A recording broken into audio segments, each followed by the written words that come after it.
Good morning, everybody.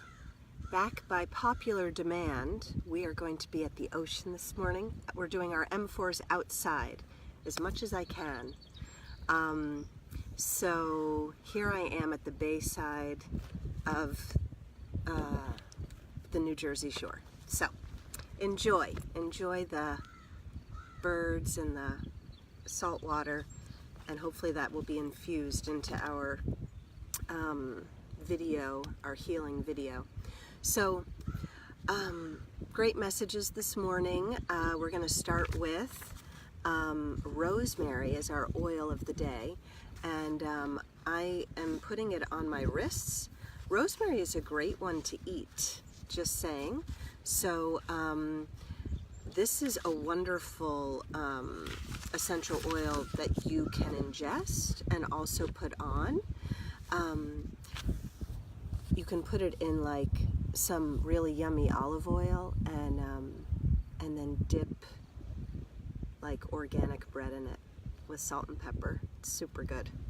Anyway, what rosemary offers to us though, and energetically and emotionally, is that it helps to bring us a higher perspective, impartiality, compassion, empathy, and releasing attachment.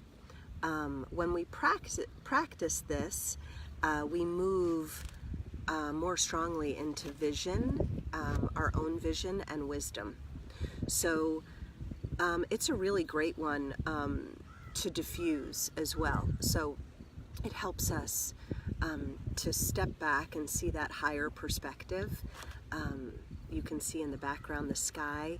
You know, when we meditate, be the sky, don't be the clouds, right? Be the canvas, don't be the paints.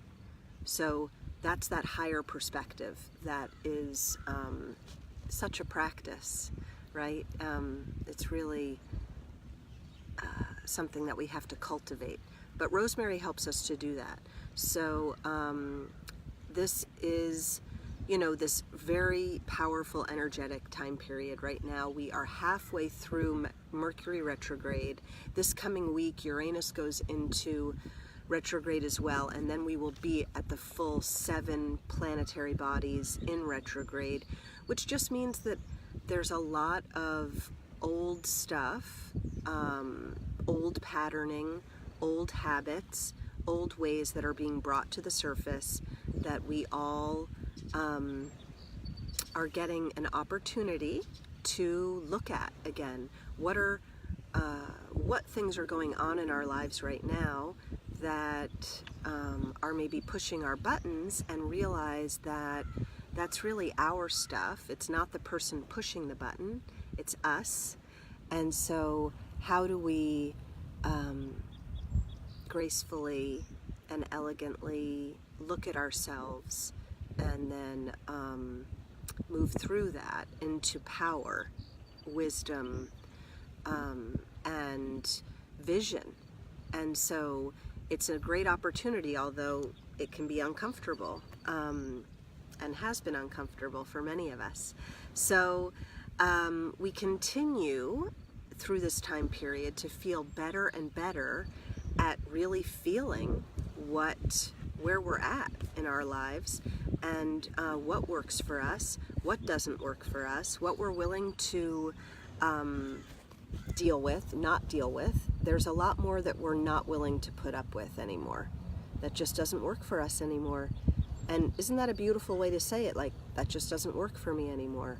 When you're dealing with other people and relationships. And so the eclipse season is still going on, which again has a lot to do with this heightened energy that we're in. And that continues on until August 11th, which is this coming Saturday. We also have, on Saturday, we have the final super new moon of 2018. And we also have that partial solar eclipse that we won't get to see from the United States, but from other parts of the world. So, you know, so this is a rare and powerful time, and we are blessed to have it. And this is also a time for compassion for yourselves and compassion for others, empathy as well. So I decided to ask the question and use our inquiry cards. So I asked the question, how can we most move forward effectively? So this is always seems to be one of my questions, because I'm always looking for how can we move forward. Okay, it's great to know all of this stuff, but how do we move forward most effectively? So the card that I got is, what am I learning? So that really brought me to feeling like, wow, I need to journal on this. What am I learning? So isn't that perfect for this time of what I'm talking about? Having this higher perspective, being more aware of our body, how we're feeling, that things feel good, things don't feel good. When they don't feel good, this is your soul helping you to move in a direction that is best, optimal, within the divine. Thank you. Hi, Christine. Hi, Kristen. So by doing this, by reflecting back on what am I learning right now, it really hit me how that reflection is going to be really helpful for all of us this week. So when we tune in to ourselves, do our meditation, even if it's 30 seconds, or maybe you don't meditate, maybe you pray, or just walk in nature, or take a walk at the beach, which I'm blessed to be able to do this week. I'm really going to reflect on this question. What am I learning? What am I learning? What am I learning? And then journaling is really a wonderful moving meditation that we all can do as well. So highly recommend using that question this week. Okay, so our second card comes from our Work Your Light Oracle card deck. And this one gets a little esoteric, which makes me even happier as usual. So the card we're getting this week is Lemuria, which is an ancient world that used to be here, kind of like Atlantis, but like a utopian place. So this is saying to us that we have the power in our hands to create heaven on earth, and that it's actually happening right now. So it's one of Earth's lost lands, Lemuria, and it's where, it was a time when things worked in harmony, and that we were all very deeply reverent of Mother Earth.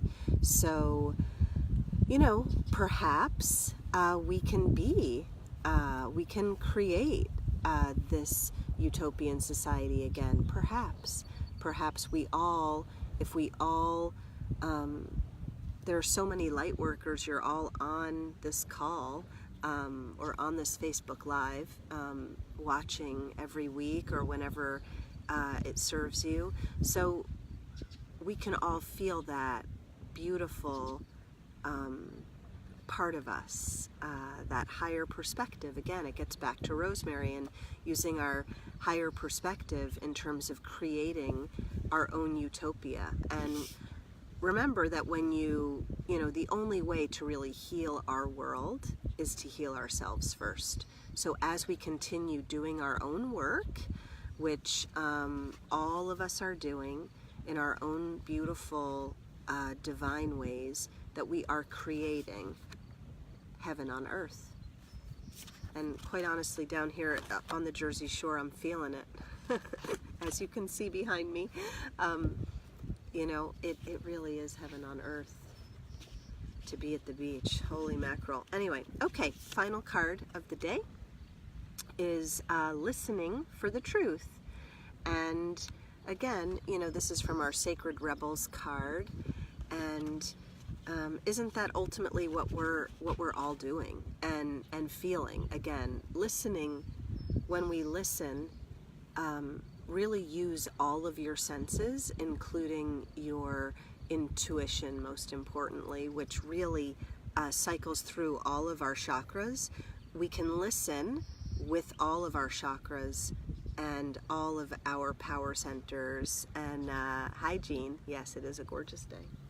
And so when we're listening for our truth, we're not just listening with our ears, although that certainly is helpful, but it's way deeper than that. We're listening with our chakras, and we're listening with our gut and with our hearts and souls. So truth speaks to us constantly, but not always in words, right? So you are being asked to listen for the truths that are beneath the words, rather than the superficial message of the words themselves. This is especially true for the communications of everything that's happening around you. So this is really important, like even in terms of listening, if you are choosing still to like be involved with mass media or listen to the news or look at newspapers, practice or play around with looking at the feelings underneath, and it's really just, it's a lot of fear, as many of us can feel, but practice kind of feeling into that. Where are people at and what's happening for them? We live in a world where the truth is frequently avoided out of fear of what it might reveal. At the basis of such actions, consciously or not, is a deep sense of unhealed toxic shame. So it's just really challenging. The truth is challenging. It's challenging for a lot of people. It's uncomfortable for a lot of people, for all of us in some way. That's really where fear springs from, are these, is toxic shame, is parts of us that we don't really know. And when we do start to know them, it really, when it sees the light of day, it's really not as bad as you think, or as that any of us thinks. So it's really powerful to start practicing not avoiding the truth. And journaling is a great first start to that. When we start to journal, we really can be totally honest with ourselves and know that we can close that journal or we can burn that page.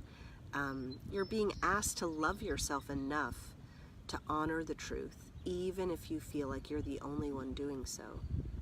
So you're a truth seeker. You know that.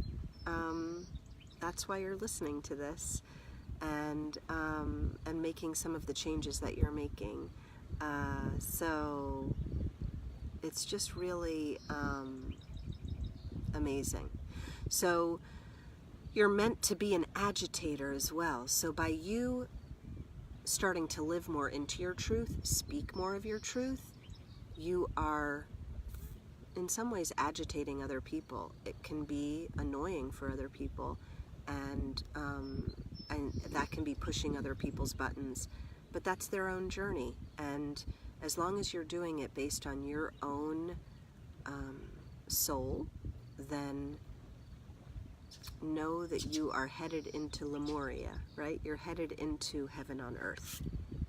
Okay, so get out into nature, spend some time co-creating with the divine, with the universe.